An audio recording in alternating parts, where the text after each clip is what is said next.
80 years ago this week, the Allies began a pincer movement against German forces between the Ruhr and the Rhine. British and Canadian troops attacked from the north, Americans from the south. British, Canadian and American soldiers fighting shoulder to defeat fascists. 80 years on, President Trump seems to have forgotten all this.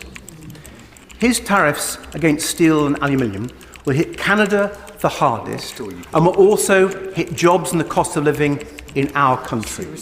So in reminding President Trump who America's true and long-standing friends and allies really are, will the Prime Minister also prepare a plan for tariffs in return, starting with tariffs on American electric cars? Mr. Speaker, he's right to reference our history, the 80-year anniversary. And of course, we were fighting alongside the Americans, and that is amongst the reasons we have a special relationship.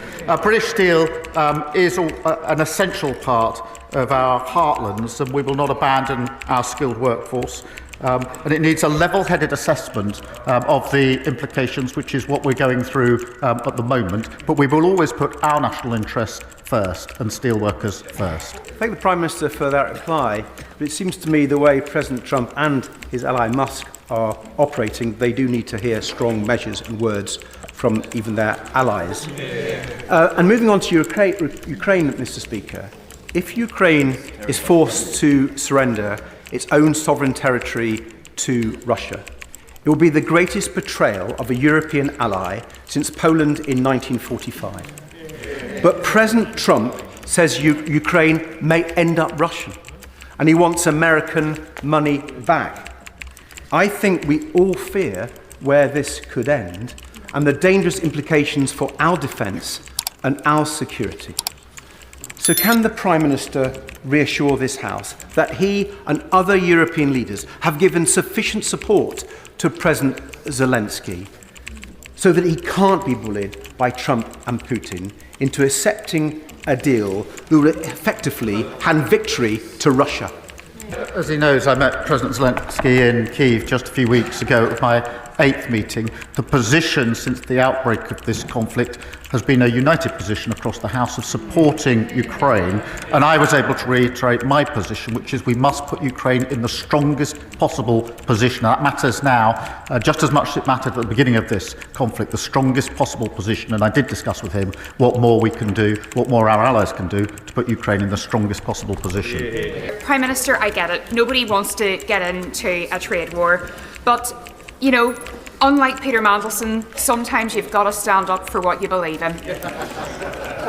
My friends here in the DUP have learnt nothing from their mistake of backing Brexit and think that tariffs are a laughing matter.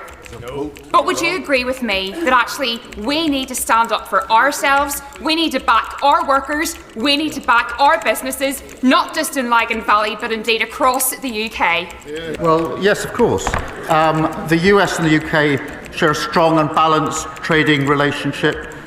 We invest hugely in each other's economies, and we will continue to work closely with President Trump to boost growth and to create jobs. And I reassure her we will always act in the best interests of businesses and working people across the whole of the United Kingdom, including, of course, Northern Ireland.